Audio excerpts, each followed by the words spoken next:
about to start, y'all. What's up, everybody? It's your girl Toyzilla coming at you with another episode of Toyzilla's Book Club. Ha! Now, right now, I'm letting y'all know chapter 48 is a bit long, so tonight we're only doing chapters 48 and 14:9, okay? Now, if you haven't read the previous chapters of the book, we have them on our YouTube channel, so you can go back and catch up there. I'd like you to come in when you're nice and ready. No spoilers, right? So the book is The Looking Glass Wars by Frank Better. All right? I love it. It's a fractured fairy tale based on the Alice in Wonderland series. Basically, it presents itself as the true story of Alice in Wonderland. So without any further ado, let's get started, shan't we? All right. Put our book club bookmark right down here. All right, let's go ahead with it. All right.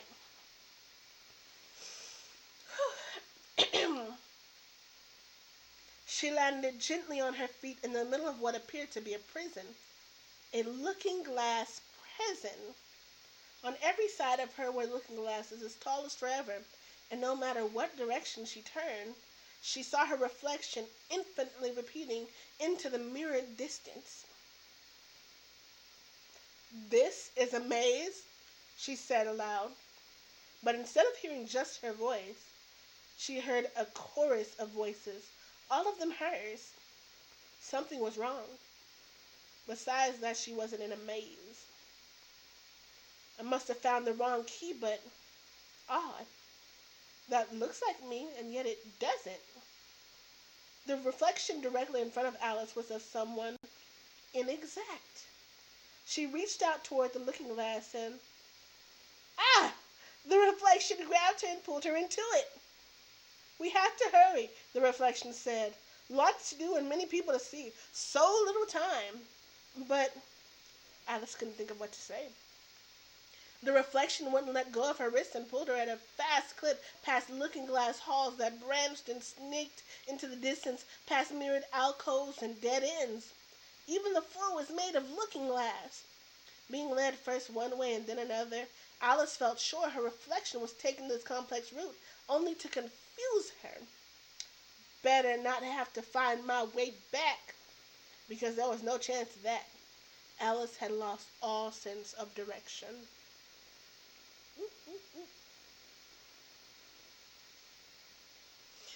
The reflection brought her to a stop in what appeared to be a rest area, a mirrored room wider than corridors along which they passed.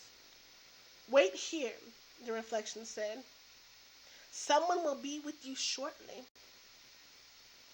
"Don't leave me." But Alice was already alone. Or was she? Her likeness looked back at her from every surface. "Hello," she said, and again a chorus of voices said with her, the voices of her reflections.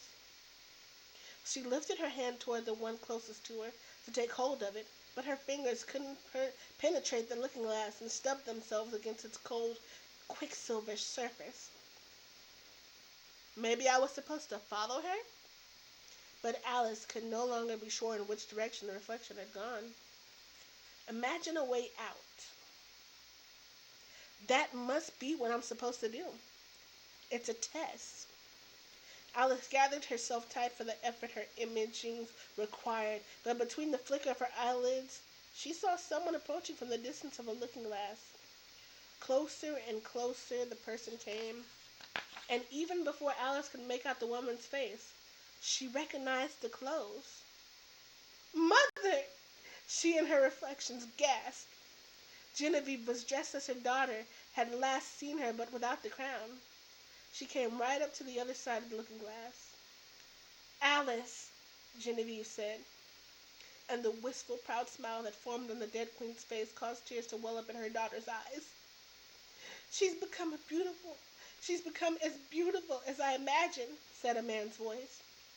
Alice turned to see her father, Nolan, beaming at her from one of the looking glasses in place of her reflection. "Dad!" she said, running to embrace him, wanting to feel the touch of her long-gone father. I don't care about any maze or about Red or the Crystal Heart. I want us all to be together again. I want my family back. I want my family back. But Alice couldn't pass through the looking glass. What is this? She cried. Where are you? We're in you, dear, Nolan said. Genevieve gave a little sigh. If we are successful against Red, no one can say that our success has been without sacrifice. But I sometimes wonder if it has required too much of us. Of all involved who fight for white imagination, said Nolan. Yes, of course, said Genevieve. The path to a victory of this magnitude is doomed to be littered with defeats and failures. With a soft look of sympathy, Nolan walked from one looking glass to another to stand next to his wife. He put his arm around her and kissed her on the forehead, which seemed to raise her spirits. Alice, Genevieve said, it is good that you have taken it upon yourself to exercise your imagination.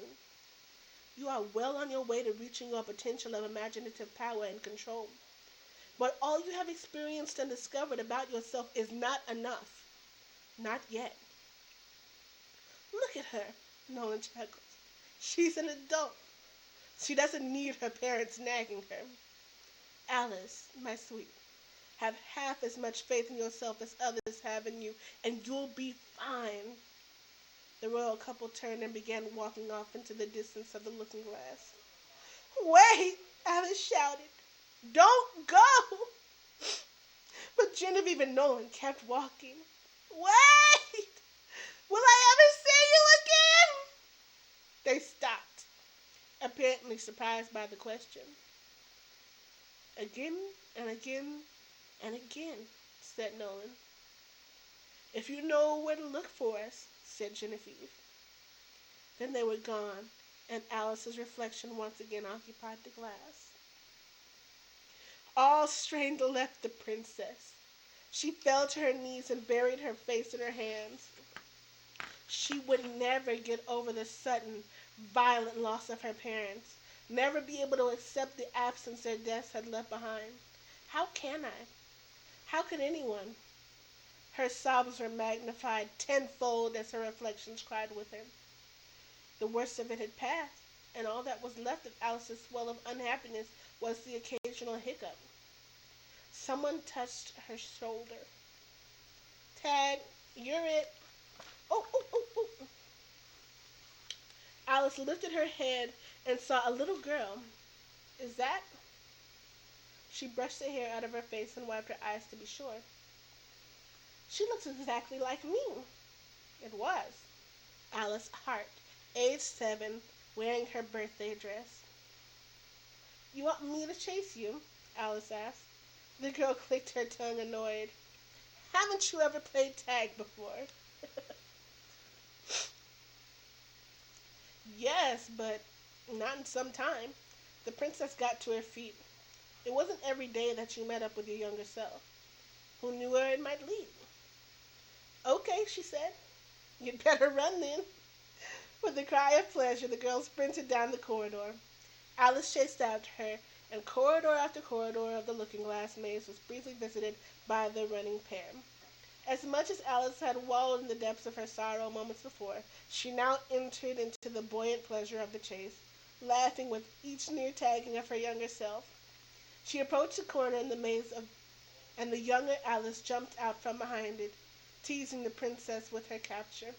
They both laughed so hard that it became difficult to run, and when the girl stopped to catch her breath, Alice hurried up and took hold of her.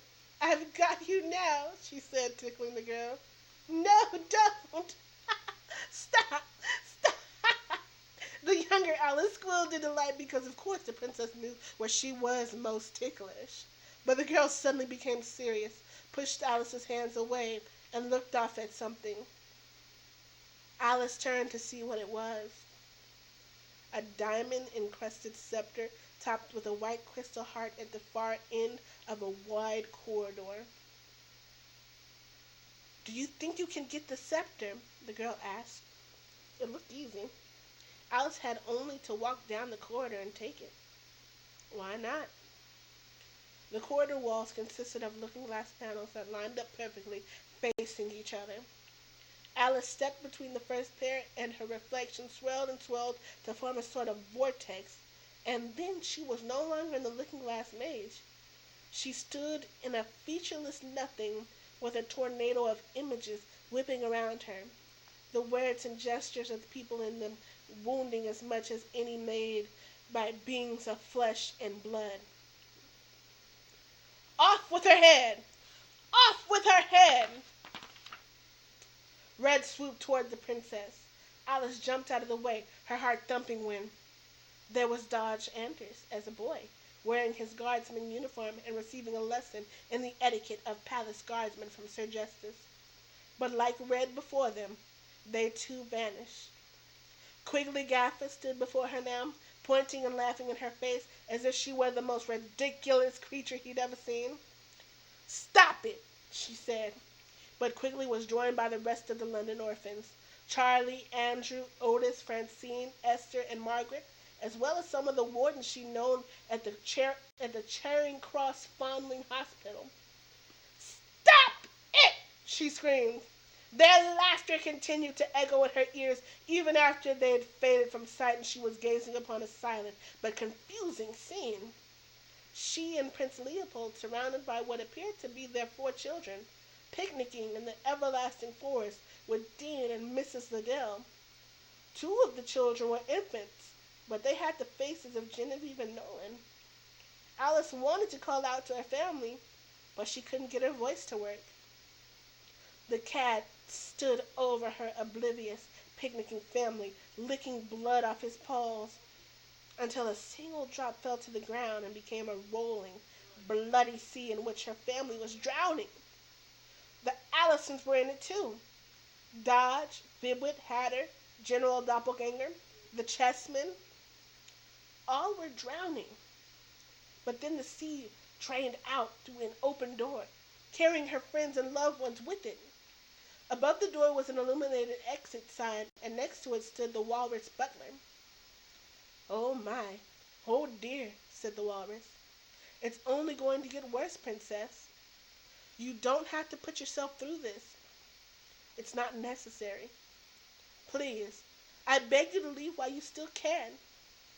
With his left flipper, he urged her to use the exit. But Alice knew better. The maze had shown her these things to soften her up, to make her more vulnerable for whatever she might face next. She was determined to face it. She turned her back on the walrus, lifted her foot to step forward into the nothingness before her, and found herself back in the looking-glass maze, in the corridor leading to the scepter. She had made it past the first pair of looking-glass panels. She moved forward to stand between the next pair of looking-glasses, but no sooner had she done so than the maze melted away and she found herself in the south dining room of Hart Palace, the scene of Red's invasion. "I don't need to see this," she said. Everyone in the room was staring at the kitten that had begun to morph into the cat as... "No!" Alice cried. An explosion blew the doors apart, and Red and her rogue soldiers spilled into the room. Alice was forced to relive the horror of the ungodly hour, to experience all over again Sir Justice's murder and the destruction of her home, her own near-death experience at Red's hands. Once was too much. No one should have to experience such horribleness. She watched with steadily rising anger as her 7-year-old self and Hatter jumped into the palace's emergency portal. That wrenching, final separation from her mother, and Genevieve turned to face her sister alone. Then she saw what she had never seen before. Her mother bound by Red's carnivorous roses, Red cutting off Genevieve's head with a single swing of the scarlet energy bolt. Ah! She ran and ran, fury in her heart. But the way to Red became long, and suddenly the 23-year-old Dodge was running alongside her, saying in a voice tight with rage, "Hate makes you strong. Forget restoring white imagination to power and Wonderland to its past glory. There's no justice except the justice of revenge." The only way to defeat Red is to embrace your anger. The cat jumped in front of them and Dodge plunged his sword into the beast again and again. But he seemed no less angry for it, as if his anger would remain no matter how many times he killed Red's vicious henchmen.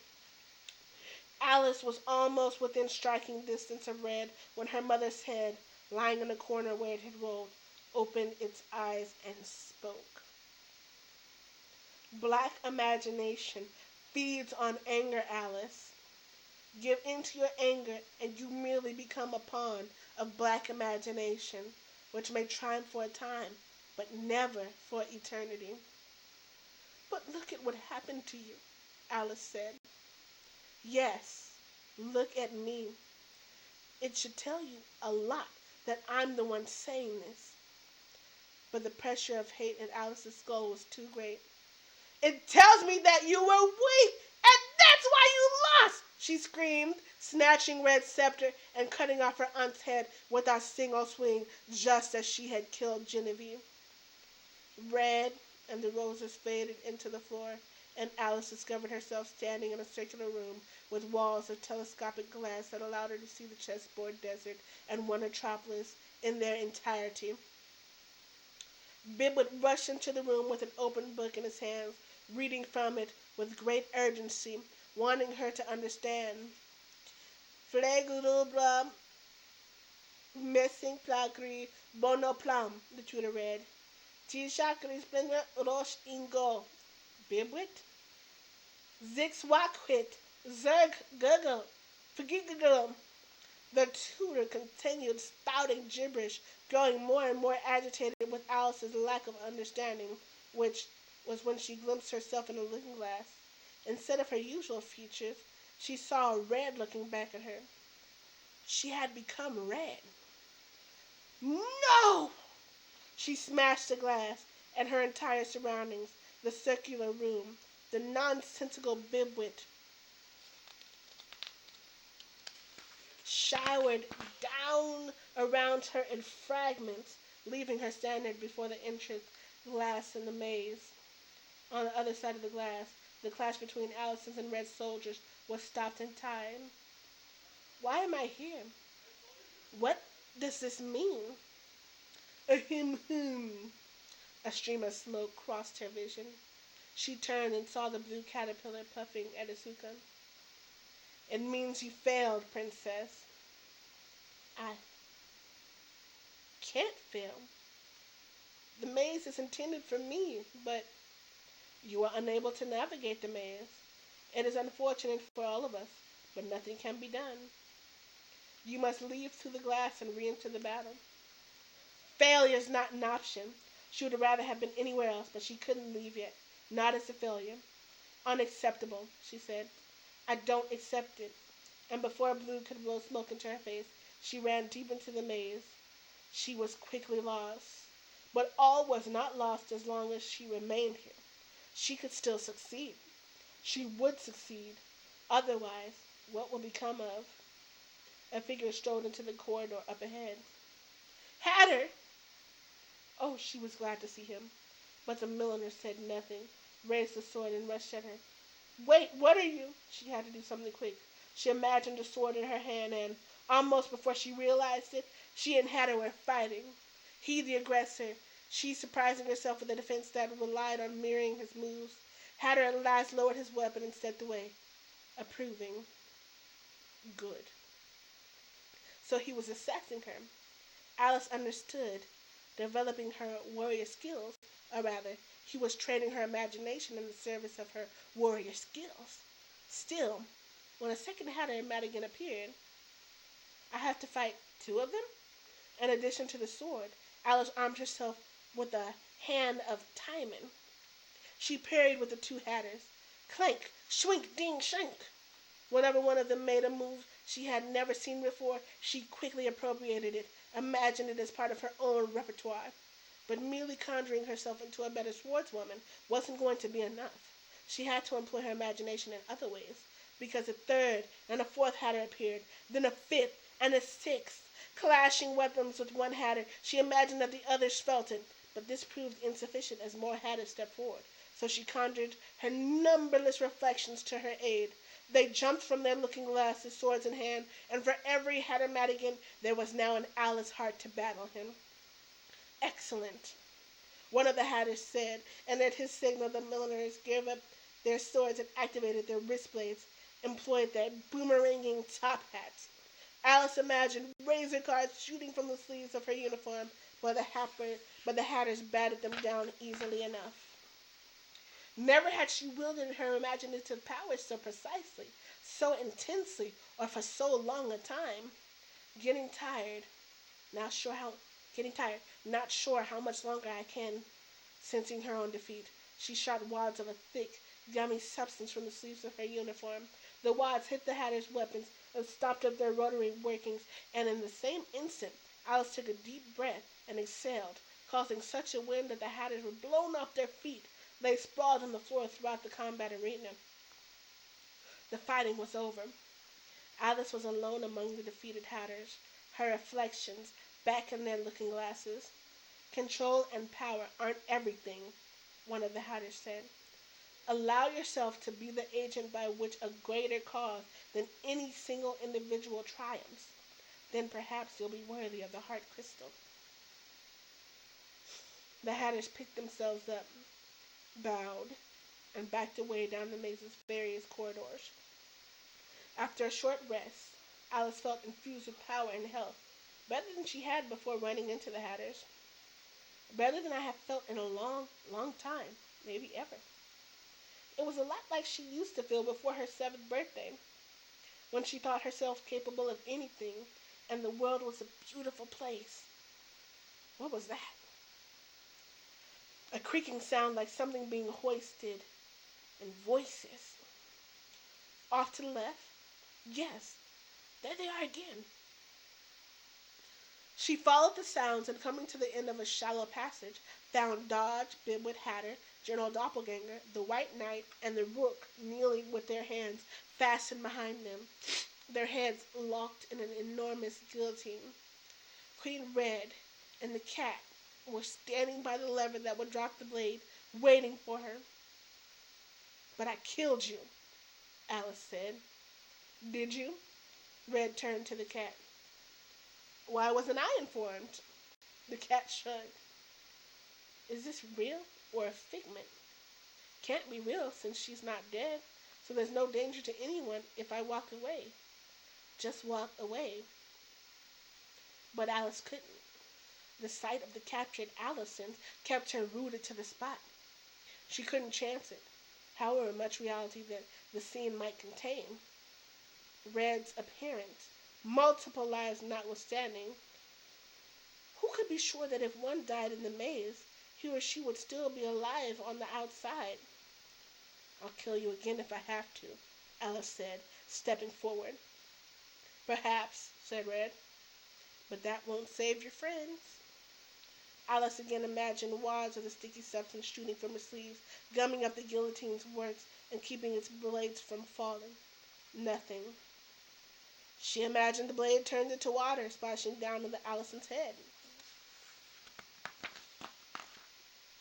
Nothing. Red laughed. The lovely thing about being here, she said, gesturing at the maze, is that I'm able to imagine your imagination powerless. If only that were the case on the outside. But enough chit-chat. If you're going to die, which you are, I'm sure you'd like to get it over with. These people are no threat to me without you. There's only one way you can save them. Give yourself up. You might as well. I'll eventually kill you anyway. Then you and your friend will be dead. However, to save myself some trouble, I'm giving you a choice. But how could Alice be sure that if she sacrificed herself, Red would allow her friends to live, let alone live freely? Wasn't it more likely that once Alice was dead, Red would kill the Allisons because she could? But what if, because of some unknown leniency in Red, she did allow them to live? They had fought on behalf of white imagination for 13 years without Alice. If by sacrificing herself she could secure for them the promise of longer lives, didn't duty demand her sacrifice? They might yet manage to escape. Hatter might find a way. The spirit of white imagination would live within. It lived only so long as they did. Thinking, thinking at the final act in her short troubled life, Princess Alice Hart knelt down before her aunt. "Here's to my legacy," Red said, lifting her scepter. But the moment its cold blade touched the tender back of Alice's neck, zoomp, the scene vanished and the princess stood directly in front of the white heart scepter. She reached forward, and as her fingers closed around the scepter shaft, she was transported by the magic of the maze back into the puzzle shop amid the chaos of battle once again raging between the Allisons and Red soldiers. Whew, it's a mouthful, y'all. Chapter 49. The key to the looking glass maze pulsed with radiance. Alice was surprised to see it in her palm, but an intended never left. The key to the looking glass maze pulsed with radiance. Alice was surprised to see it in her palm, but an attendant never left the maze with less than when she entered, although hopefully, as in Alice's case, she left with much more. Holding the glowing cube in one hand and the white heart scepter in the other, Alice stood unflinching amid the fighting. A fork card tried attacking her, but she blew at him and he went crashing back through a wall of the puzzle shop. "Princess!" Humbug Molly shouted. "She has the scepter!" Bidwit's joy would have had him speared on the end of the two-card's blade if Molly hadn't jumped in front of him with her hat shield. A couple of three-cards broke away from Hatter, but before even he could react, with a quick 1-2, Alice jabbed the pointed end of her scepter into the medallion-sized area above their press plates. The card soldiers folded up, forever inactivated. As a seeker careened into the shop and snatched the glowing cube out of Alice's hand, Molly was about to throw her hat at the creature when, "Let it go," Alice said. "We don't need it anymore." She could hear the seekers disperse through the sky, heading back to Mount Isolation. Now for the rest of the card soldiers. Alice banged her scepter on the floor and it splintered into many smaller, identical scepters. With a sweep of her hand, the miniature replicas launched themselves into the vulnerable spot of every single card soldier, each of which folded no longer a menace. The Allisons stood in sudden peace with the dead members of the cut scattered about them. Dodge, General Doppelganger, the chessmen, all turned to their princess. The vaguely luminescent quality she had as a child was now unclouded by immaturity, uncertainty, or reluctance. She stood like a sun among them, radiant with newfound strength, and any lingering doubt in the Allisons' minds about her ability to lead them vanished at the sight of her. "I'd say she's ready, wouldn't you?" the Rook said. The Allisons cheered, all except for Dodge, whose opportunity for revenge had never been so close. Alice's luminescence faded to a steady glow as she studied her childhood friend. Her experience in the maze had made her more wary of his behavior.